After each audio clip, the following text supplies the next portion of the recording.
Thank you, Secretary Carter and General Dempsey. I want to ask first about the big picture, and then in the 6 minutes that we have, I'd like to drill down a little on Afghanistan.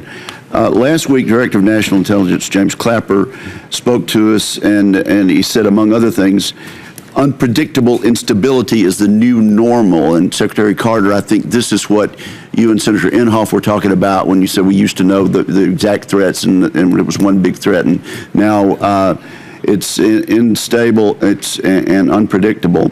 General Clapper also said this. He noted that last year there were more deaths from state-sponsored mass killings, more people displaced from their homes, and a higher rate of political instability than we've seen in decades. It was the most lethal year for global terrorism in 45 years. That's Director Clapper. Now, only a few days before, Secretary of State Kerry told the House Foreign Affairs Committee that, quote, we are actually living in a period of less daily threat to Americans and to people in the world than normally. Less deaths, less violent deaths today than through the last century. Now, Secretary Carter, are we living in a period of less daily threats to Americans? Senator, I haven't seen that particular comments of Secretary Kerry or what the context of that was. But I would say two things. One is to get back to what Director Clapper said about an uncertain world, and one in which things new and different threats are constantly emerging. I would agree with that completely. And I just simply don't know what Secretary Kerry said in that particular instance, Senator, or what the context for it was. But we certainly have serious threats to the United States around the world. I guess it is a good thing that we have combated terrorism as vigorous as we have since 2001, and we've made a lot of changes, a new Department of Homeland Security, a lot of changes in intelligence, in the Department of Defense, and so forth. So I think we have upped our game considerably. At the same time, our opponents, both state opponents and terrorists, continue to be pretty ingenious. But in terms, Mr. Secretary, I would just observe, in terms of the level of threat, it's hard to square the two statements coming from two members of the same administration. Either we're living in a time of higher instability and more death from state-sponsored mass killings, or we're in a period of less daily threats to Americans. This second statement coming from our chief negotiator with the Iranian regime, and I will have to say to you, it causes me concern that Secretary Kerry would feel this way, while at the same time trying to negotiate a nuclear deal with this terrorist nation. General Dempsey, if the Secretary of State is correct, perhaps we don't have to avoid sequestration if we're living at a time, living in a period of less daily threats to Americans, less threats to the people of the world than normally. Perhaps we could stick with sequestration if that's the case. Wouldn't you agree? Well, you know, I would say this, Senator, one of the ways the military actually contributes to this argument is by being forward deployed so that we can shape and influence the future rather than, you know, you may have heard me say in the past, the last thing we want to do is play a home game. If you sequester us, we will be playing a home game. Well, you know where I stand on sequestration. I do, sir. And I'm doing everything I can, working with the bipartisan leadership of this committee. And I appreciate your testimony on page 3, General Dempsey, that threats are proliferating.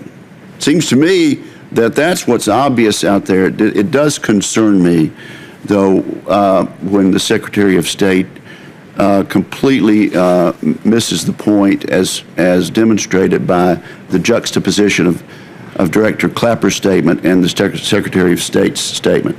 Now, Secretary Carter, on the first page of your testimony, thank you for commending our troops. You say in Afghanistan, our soldiers, sailors, airmen, and Marines are helping cement progress made toward a more secure, stable, and prosperous future. I want to salute you for saying that we've made progress. And it seems to me that there's some people out there listening maybe to the network news or some of the talking heads who would conclude that things have gone to hell in Afghanistan. As a matter of fact, as you pointed out in response to Senator Inhofe's question, President Ghani and his chief opposition leader are in a partnership. They appreciate our presence there, and we have made progress. Things are headed in the right direction. And 10 years' worth of blood and sacrifice has gotten us to where we are. You say they are working to ensure that Afghanistan never again becomes a safe haven for attacks on our homeland or our partners and allies. I think 6 years ago you might have been able to say that about Iraq. And I just wonder what lessons we've learned from Iraq and what assurances you can give with the plan the administration has, with the president's plan toward a drawdown of troops in Afghanistan, we won't lose the progress that we've made, that you've talked about, that cement the progress toward a more secure, stable, and prosperous future in Afghanistan, and toss that all away as we have elsewhere.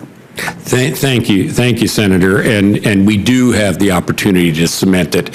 And you said, what's the difference between Iraq and Afghanistan? I mean, they're very different situations in the following two ways.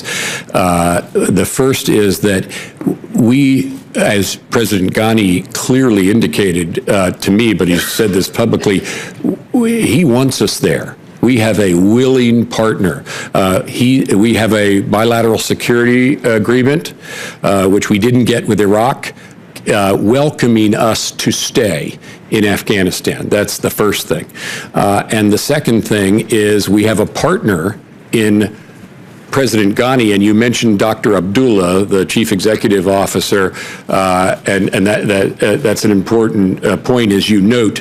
They are working together. I saw both of them. I saw both of them together. I kind of watched their relationship, and they have agreed to work together in a multi-sectarian, if I can use that phrase, way, which is exactly what didn't happen in Iraq, was the devolution to sectarianism.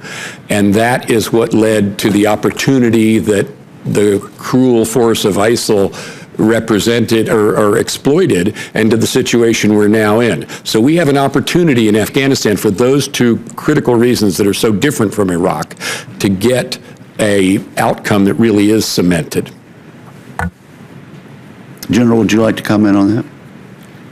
We've got there's a terrorist network that stretches from Afghanistan to Nigeria, and we've got to keep pressure on it along its entire length. And I think Afghanistan is and will remain an anchor point for that pressure. Thank you. Thank you, Mr. Chairman.